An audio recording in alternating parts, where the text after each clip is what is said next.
Shalom, puji Tuhan. Kita bersyukur kepada Tuhan sampai dengan hari ini Tuhan masih pelihara kita dan kita masih menikmati anugerah Tuhan. Kita bisa bernafas sampai dengan pagi hari ini, kita bisa menikmati cahaya matahari dan semua ini adalah anugerah Tuhan bagi kita semua.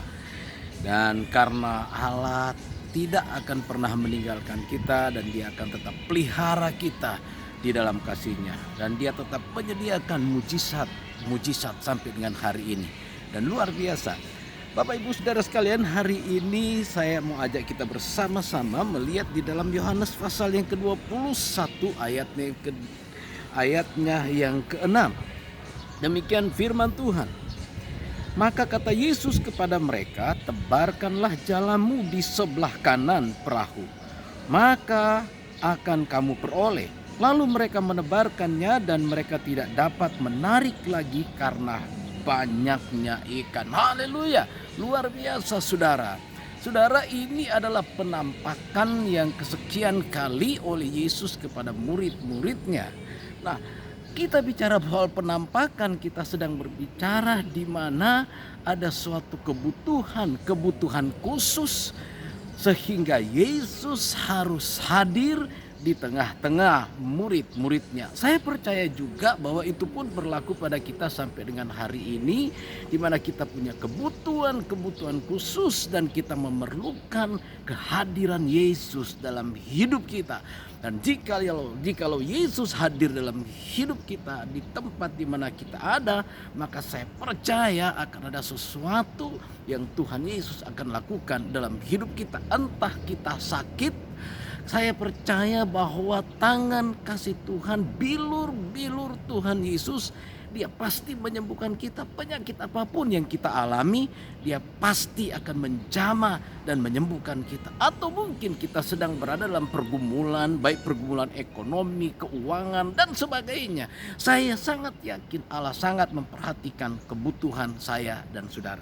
Tema firman Tuhan pada hari ini adalah kamu akan memperoleh. Ini luar biasa saudara. Yesus berkata kepada murid-muridnya, kamu akan memperoleh. Namun bagaimana caranya supaya murid-murid itu bisa memperoleh? Perhatikan yang pertama, yaitu kata Yesus. Kenapa kita mesti memperhatikan kata Yesus? Kata Yesus kepada mereka, kata Yesus kepada saudara, kata Yesus kepada saya.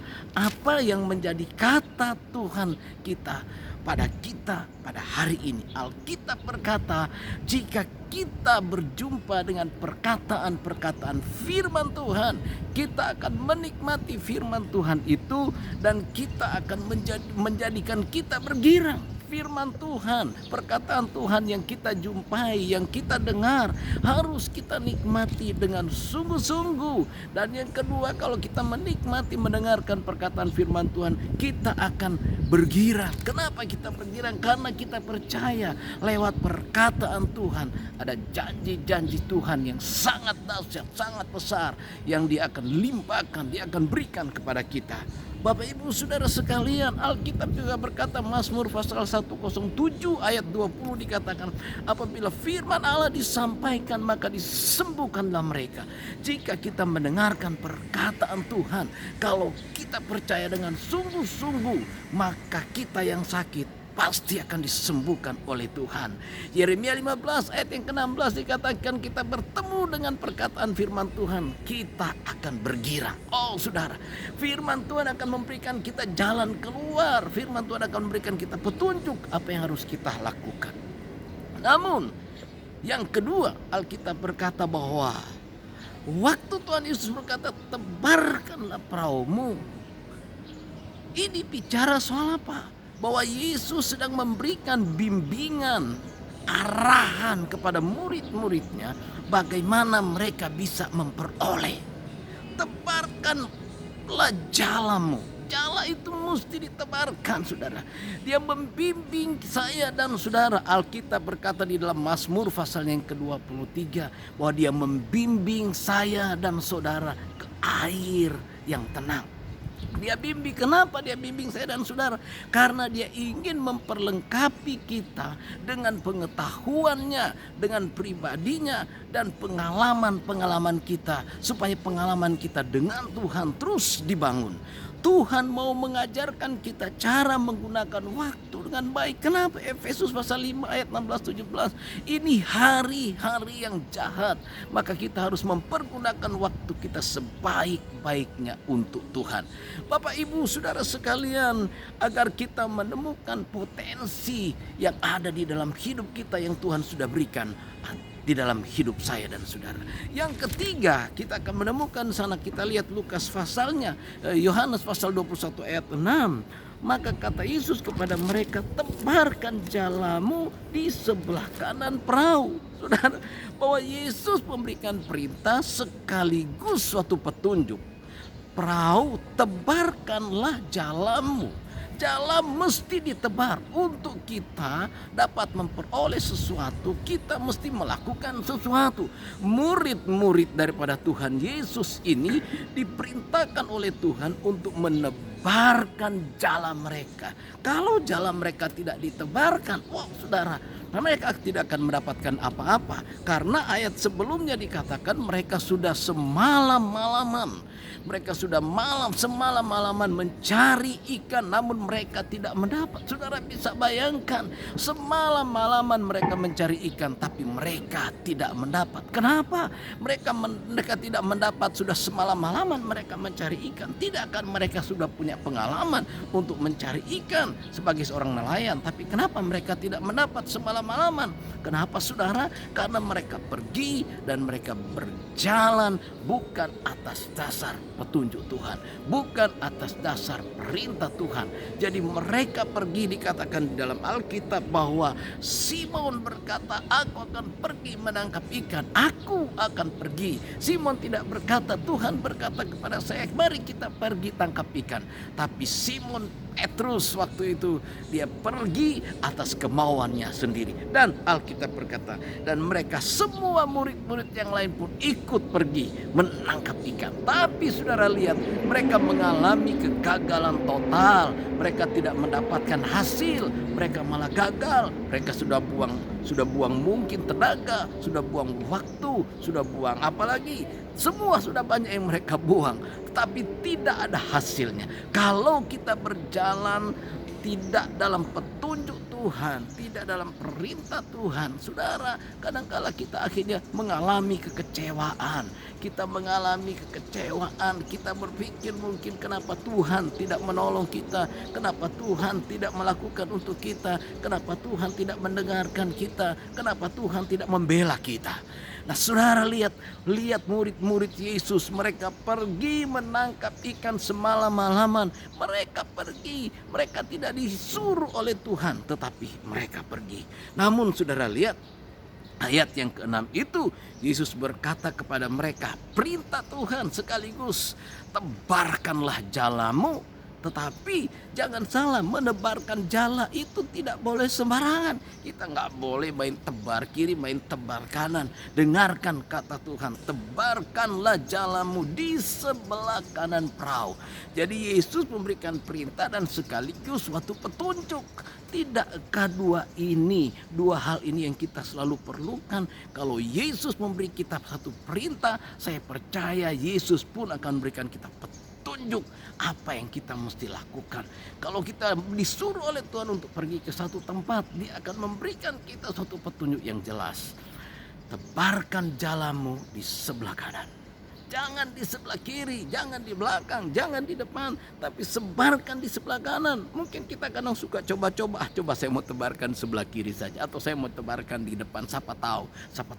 Tapi Yesus berkata, tebarkanlah jalamu di sebelah kanan. Waktu mereka menebarkan jalan mereka di sebelah kanan, wow, luar biasa saudara. Lukas pasalnya yang kelima, ayat yang kelima, waktu Yesus berbicara kepada murid-muridnya, adakah kamu mendapat ikan? Tapi mereka bilang enggak, sudah semalam-malaman kami tidak mendapatkan ikan. Tetapi Yesus berkata kepada mereka, bertolaklah ke tempat yang lebih dalam.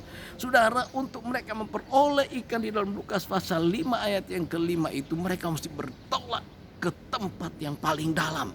Dan waktu mereka menebarkan jalan mereka di tempat paling dalam, mereka mendapatkan ikan yang banyak.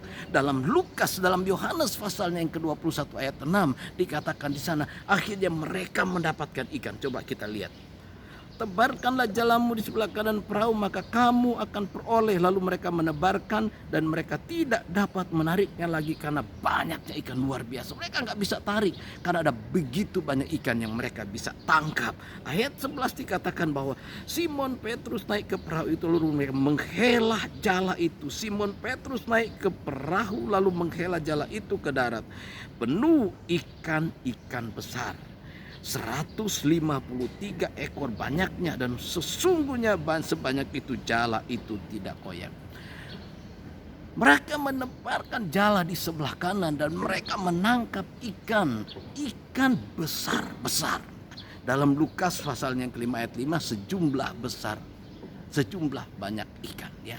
Tetapi di dalam Yohanes ini dikatakan ikan yang gede-gede, ikan besar-besar, dan jumlahnya pun 153, saudara. Kenapa 153? Ini tidak hanya sekedar berbicara tentang kuantitas, tetapi ini bicara soal Dia Allah yang tetap memelihara hidup manusia. Inilah hasil waktu mereka mendengarkan perintah Tuhan, petunjuk Tuhan, arahan Tuhan, bimbingan Tuhan. Murid-murid ini akhirnya mereka bisa menangkap ikan dengan ikan-ikan besar yang berjumlah 153 ekor. Gede-gede. Saudara, Allah itu selalu ada untuk kita. Di setiap waktu, di setiap saat Dia selalu ada. Dia ingin menyatakan kasih setia dan rahmat-Nya untuk kita semua. Itulah sebabnya mari kita perhatikan kata Tuhan. Apa yang Tuhan katakan pada kita, itu yang kita mesti ikuti.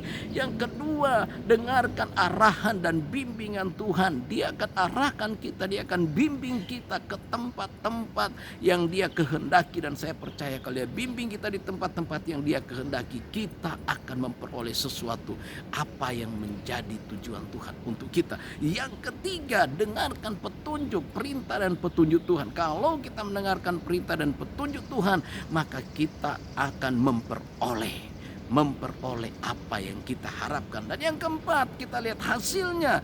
Waktu mereka mendengarkan petunjuk dan perintah Tuhan, akhirnya mereka mendapatkan hasilnya yang luar biasa. Dan Allah ingin supaya kita pun menjadi seperti murid-murid ini, supaya kita memperoleh sesuatu. Mari kita dengarkan Tuhan berbicara. Dengarkanlah Dia, maka Dia akan menuntun kita kepada hal-hal yang besar. Bapak Ibu Saudara sekalian, firman Tuhan hari ini menguatkan kita, mengingatkan kita untuk kita selalu mendengarkan suara Tuhan. Terpujilah nama Tuhan. Mari kita berdoa. Tuhan, kami bersyukur kepadamu hari ini. Hari yang baik, hari yang indah yang Tuhan ciptakan, yang Tuhan berikan untuk kami.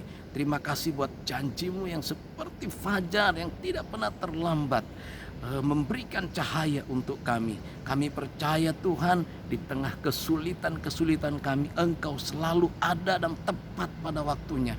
Tuhan, hamba berdoa buat bagi yang sakit pada hari ini, jamah mereka, sembuhkan mereka. Sakit apapun yang mereka sedang alami ya Tuhan, jamah mereka, sembuhkan mereka. Oleh bilur-bilur-Mu Engkau sudah menyembuhkan mereka. Di dalam nama Tuhan Yesus, yang mengalami pergumulan dalam soal ekonomi, rumah tangga, semua Tuhan campur tangan. Engkau hadir, mengunjungi, Engkau ada dan datang di tengah-tengah persoalan kami, karena Engkau selalu menyediakan jalan keluar bagi kami. Terpuji-pujilah nama-Mu ya Tuhan. Dalam nama Yesus kami berdoa dan mengucap syukur. Haleluya. Amin.